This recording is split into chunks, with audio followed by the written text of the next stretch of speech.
guys, so nagkakabisa lang tayo ngayon ng ating kamatis at ilagay na lang ito ating sardinas. Ang ating ulam ay sardinas. Nakasarap nila. Grabe. Lagyan natin ng tubig at dahon ng ampalay. Alam ko ayan, hanggang sa kumulo. Maglagay tayo ng konting magic sarap yan. Konti lang ba? Para naman may lasa yung ating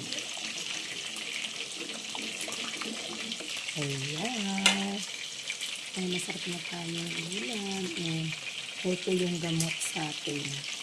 Ayan, dahon ng ampalaya na may dahon ng alokbati.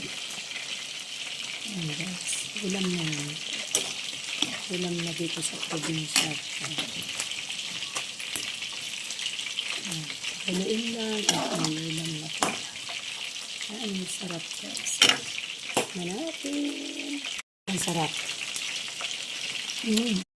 Sana po nagustuhan niyo ang ating video ngayong araw na ito sa madiskarte pagluluto.